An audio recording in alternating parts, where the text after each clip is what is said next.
Bonjour, je suis ravie de vous retrouver pour vous présenter New for English 6e que nous avons conçu à partir des retours d'utilisateurs et de notre propre expérience sur le terrain. Nous allons vous présenter la collection au travers d'une série de vidéos que nous avons articulées autour des défis que pose l'enseignement de l'anglais en 6e pour nous les enseignants. Le premier de ces défis auxquels nous avons pensé, c'est le rythme. En effet, nous disposons de 4 heures par semaine, mais l'année n'est pas très longue et puis le temps d'adaptation des élèves à l'entrée en 6e est relativement long. Par conséquent, on a parfois l'impression de ne pas avancer assez vite, de rester trop longtemps sur la même séquence et par conséquent de ne pas offrir aux élèves suffisamment de variété, de découvertes culturelles. C'est pourquoi nous avons décidé de respecter ce rythme en fait, des élèves sortant de primaire et d'organiser le manuel en 3 grandes étapes. La première de ces étapes est destinée à voir ou revoir les bases de l'anglais. Cette première partie est un chapitre qui est destiné à familiariser les élèves avec la démarche actionnelle, avec les tâches qu'on va leur proposer de réaliser, et il est donc composé de 4 mini-séquences, des lessons qui sont indépendantes les unes des autres, mais tout à fait en continuité en termes de langue, et également qui favorisent les échanges et la familiarisation avec la vie de classe en anglais.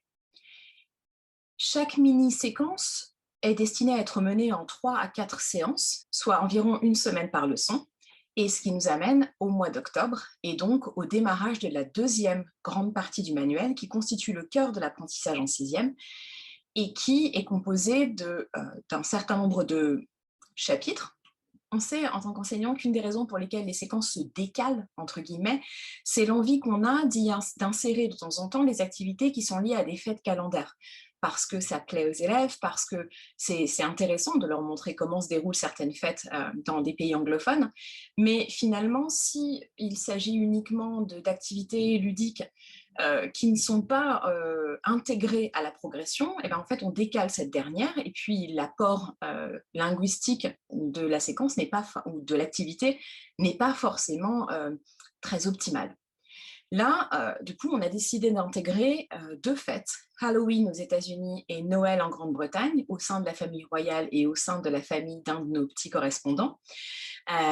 Et ces 2 thématiques, elles sont vraiment intégrées à la progression grammaticale et lexicale du manuel. Donc, vous pourrez les traiter sans ralentir le rythme d'avancée dans le programme. Par ailleurs, pour essayer d'avancer d'un bon pas, nous avons veillé, pour tous les chapitres de cette partie, à ne pas multiplier les objectifs grammaticaux.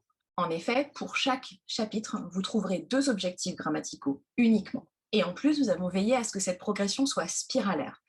Donc, les élèves vont retrouver certains objectifs grammaticaux régulièrement pour les travailler. Et nous avons décidé de faire la part belle à l'objectif principal pour nous de la 6e, c'est-à-dire la maîtrise du présent simple dans sa construction.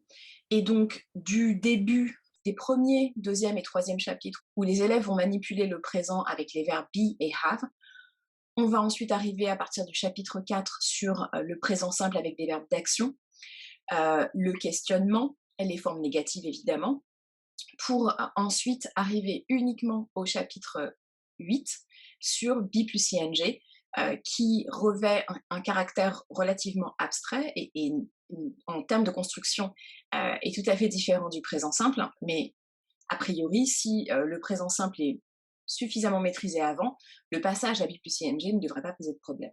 Enfin, à l'intérieur de chaque chapitre, nous nous sommes efforcés de nous assurer que les 2 objectifs grammaticaux fixés sont relativement cohérents l'un avec l'autre. Par exemple, dans le chapitre 3 consacré au monde de Tom Gates, un des objectifs pour la lesson 1, c'est les déterminants possessifs my et his, et dans la lesson 2, on découvre d'autres déterminants possessifs et le génitif. Puis, on arrive sur notre 3e étape, c'est-à-dire au moment des vacances d'avril.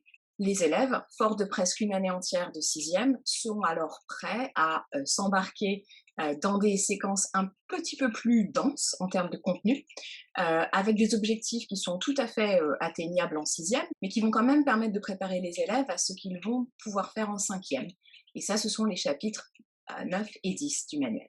Merci pour votre attention. N'hésitez pas à me contacter via la page Facebook d4English si vous avez des questions. Vous êtes actuellement 3200 abonnés. C'est un vrai plaisir pour moi d'échanger avec vous, donc n'hésitez pas. À très bientôt pour la Le deuxième défi des profs d'anglais, l'hétérogénéité en sixième et la différenciation.